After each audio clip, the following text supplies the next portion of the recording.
आप लोगों को केमिस्ट्री एज अ सब्जेक्ट कैसा लगता है? इजी या डिफिकल्ट? जिनको इजी लगता है उनके लिए तो कोई प्रॉब्लम नहीं, लेकिन जिनको डिफिकल्ट लगता है उन स्टूडेंट्स के लिए ये पर्टिकुलर वीडियो बहुत इंपॉर्टेंट है। राइट?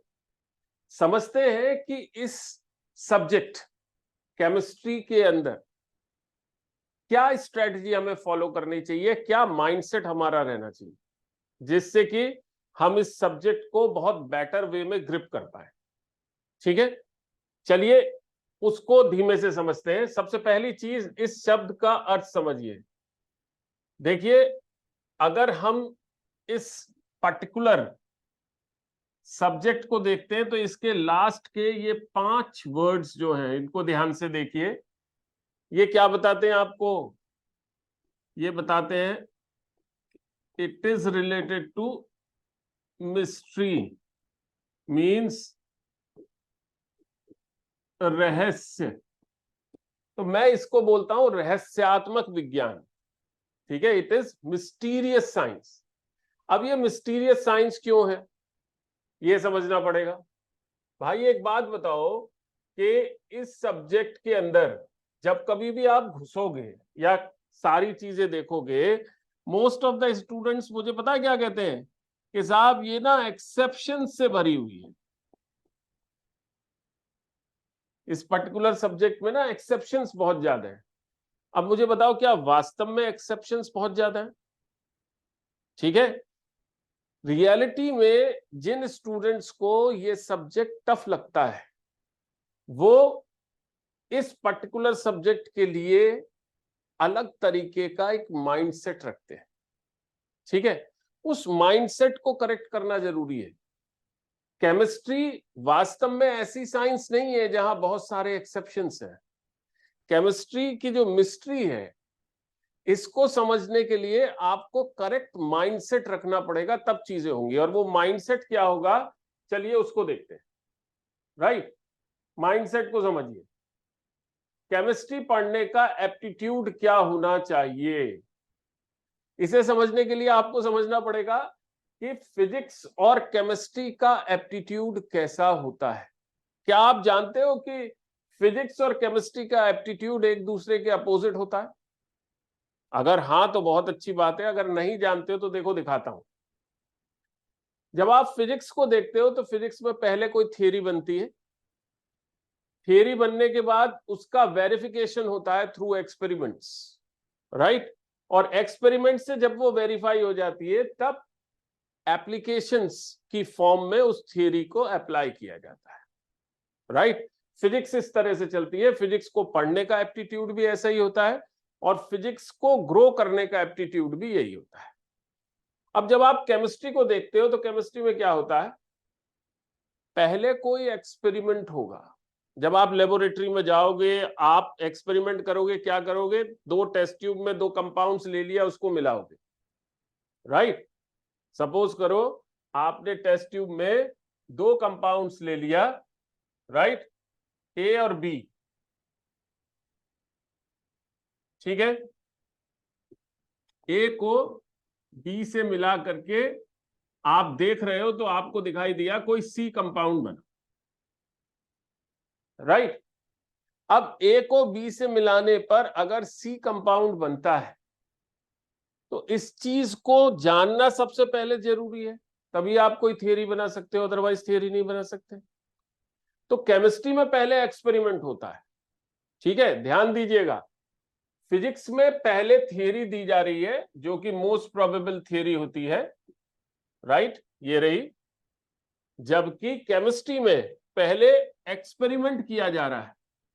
और अगर पहले एक्सपेरिमेंट किया जा रहा है तो एक बहुत सिंपल सी बात है कि ये एक्सपेरिमेंट हमेशा, इसका जो रिजल्ट है ना उसको आप मॉडिफाई नहीं कर सकते। ये एक्सपेरिमेंट हमेशा ट्रू होगा। ठीक है, और जब रिजल्ट को मॉडिफाई नहीं कर सकते तो सिंपल सी चीज है कि आपको एक अटल सत्य की तरह से इस एक्सपेरिमेंट के रिजल्ट को मानना हो। ठीक है, ये हो गई पहली चीज। दूसरी चीज, एक्सपेरिमेंट्स के बाद जब आप देखोगे तब केमिस्ट्री में आपको थियरी का डेवलपमेंट मिलेगा, मींस एक्सपेरिमेंट का जो रिजल्ट है उसके बेसिस पर आपको थियरी का जो रिजल्ट है, वो थियरी का जो डेवलपमेंट है वो करना पड़ता है रिजल्ट के बेसिस पर, और फिर आप उसको अप्लाई कर पाते। ठीक है, यानी एक सिंपल सी चीज है कि आप अगर दोनों सब्जेक्ट में एप्टीट्यूड वाइज कंपैरिजन करोगे तो यहां थियरी पहले आई, यहां एक्सपेरिमेंट पहले आया, यहां एक्सपेरिमेंट से थियरी को वेरीफाई किया गया, यहां थियरी को डेवलप किया गया एक्सपेरिमेंट के रिजल्ट के बेसिस पर, राइट। दोनों में एप्लीकेशंस जो है वो लास्ट में। यानी अगर आप समझना चाहो सब्जेक्ट को तो आपकी समझ में बहुत क्लैरिटी के साथ आएगा कि इसे समझने के लिए आपको लेबोरेटरी की जरूरत है, लैब में एक्सपेरिमेंट करना पड़ेगा तब जाकर के काम होगा। ठीक है जी।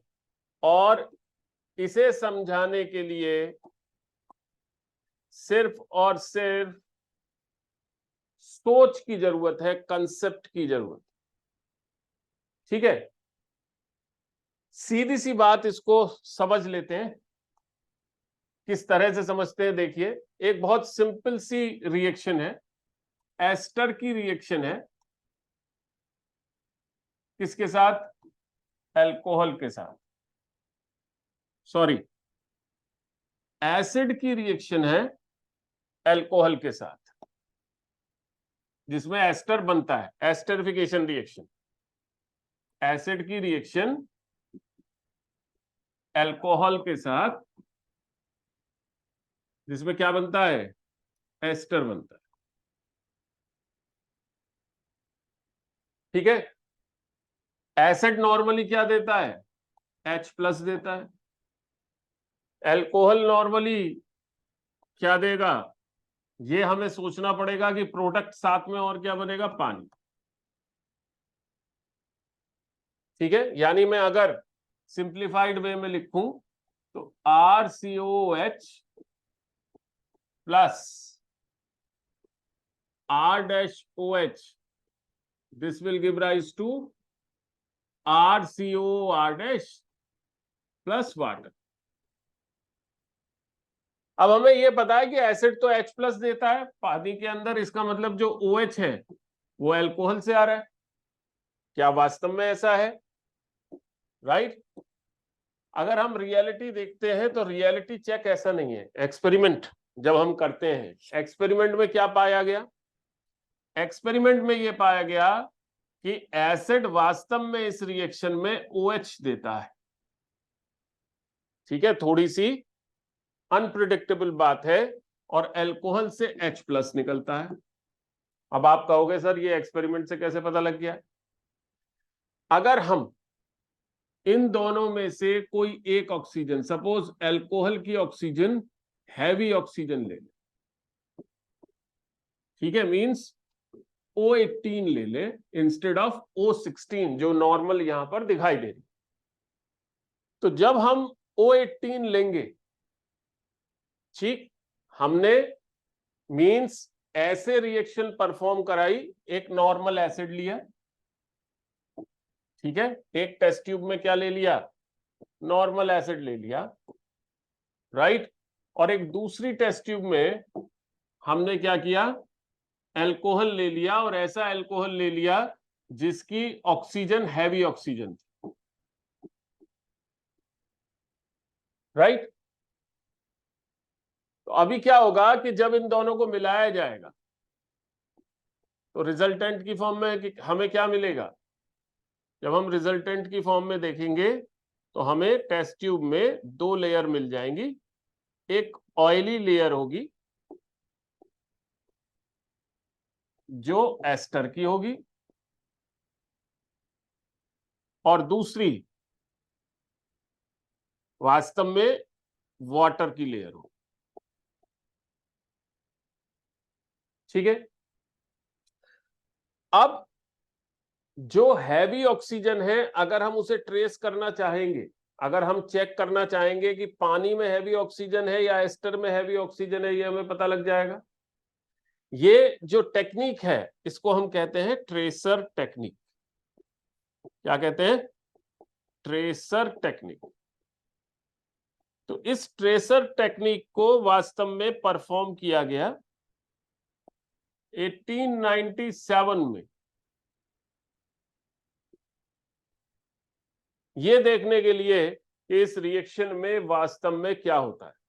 मैं आपको समझाने की कोशिश कर रहा हूं। आप कहते हैं ना एक्सेप्शन, अब ये दिखने में तो एक्सेप्शन लग रहा है अगर हम नॉर्मल वे में पढ़ते हैं, बट रियलिटी क्या है? रियलिटी ये है कि ये पर्टिकुलर जो रिएक्शन है, जब ये 1897 में लेबोरेटरी में परफॉर्म की गई और इस तरह से परफॉर्म की गई, जो अल्कोहल लिया गया वो हैवी ऑक्सीजन वाला अल्कोहल ले लिया गया, तो हमें जो देखने को मिला वो बड़ा इंटरेस्टिंग था। एस्टर वाले मॉलिक्यूल में हमें O18 मिला। मींस जो ऑयली लेयर थी, इस ऑयली लेयर में हमें O18 मिला, राइट? और जो वाटर था वो वाटर हमें नॉर्मल मिला। अब इसका इंटरप्रिटेशन समझिए, राइट? देखिए ध्यान से, ये है एसिड RCOOH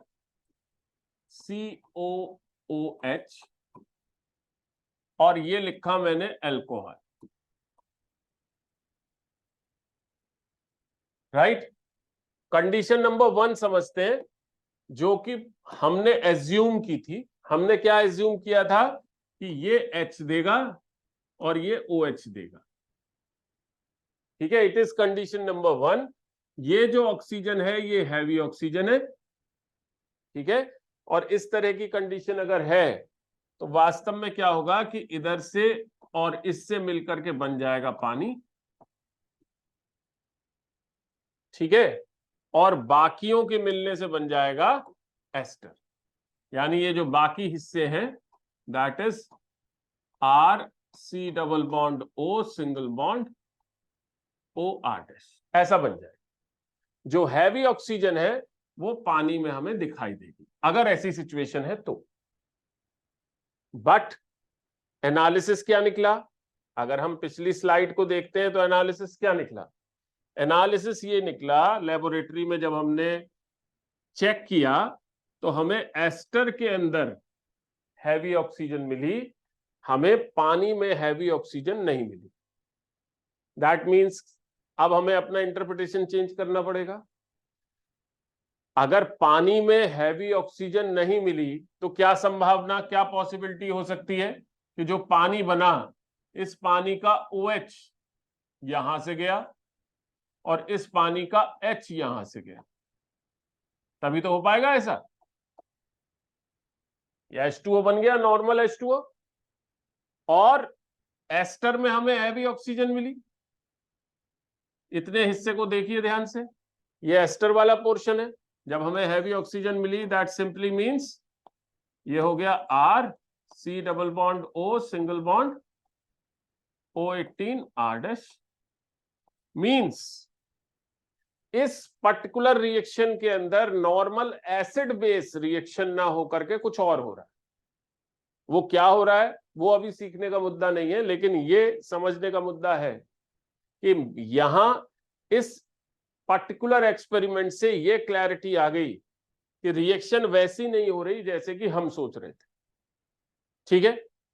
ये जैसा मैंने आपको बताया, रिएक्शन का रिजल्ट जो है वो अटल सत्य है, उसको मॉडिफाई नहीं किया जा सकता। और रिएक्शन के रिजल्ट को अगर मॉडिफाई नहीं किया जा सकता तो अब हमें थियरी किसके हिसाब से बनानी होगी? इसके हिसाब से बनानी। दैट मीन्स यहां जो समझने वाली बात है वो बहुत सिंपल है भैया, कि केमिस्ट्री को क्यों लगा करके ना पढ़ते हैं। केमिस्ट्री में ना हर एक चीज में क्यों लगा करके आप नहीं पढ़ सकते। फिजिक्स में आप हर एक चीज में क्यों लगाएं, बहुत अच्छी बात होगी। हर एक चीज के अंदर वाई, ये आपको डिटेक्ट करना है अगर आपको फिजिक्स कैप्चर करना। वहीं आपको जब केमिस्ट्री कैप्चर करनी है तो भैया इस चीज से आपको बचना है। ठीक है, अगर आपने क्यों लगा के केमिस्ट्री पढ़ने की कोशिश की तो आपको हमेशा महसूस होगा कि केमिस्ट्री जो है वो एक्सेप्शनल साइंस है।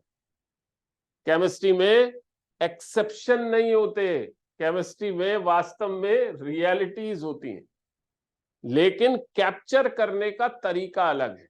मींस अब इस बात को बताएंगे कैसे? अब बात को बताने के लिए तो ये कहना पड़ेगा कि भाई देखो ऐसा सोच रहे हो लेकिन ये वाली चीज ऐसे ना होकर के ऐसे होती है। अब आपकी मर्जी है, उसे एक्सेप्शन मानना है एक्सेप्शन मान लो, एक्सेप्शन मानोगे रटना पड़ेगा। अगर आपने एप्टीट्यूड इस तरह का कर लिया कि अच्छा ये वाली चीज लेबोरेटरी में परफॉर्म की गई होगी इसलिए ऐसा रिजल्ट है, तो इस रिजल्ट को मुझे दिमाग में रखना है कि ये वेरिएबिलिटी है, और उस वेरिएबिलिटी को अगर आपने दिमाग में रख लिया तो आपका माइंडसेट एकदम करेक्ट है। आप प्रॉपर वे में केमिस्ट्री को समझ भी पाओगे और केमिस्ट्री आपकी मुट्ठी में बंद भी हो पाए। ठीक है जी, चलिए मिलते हैं नेक्स्ट वीडियो में।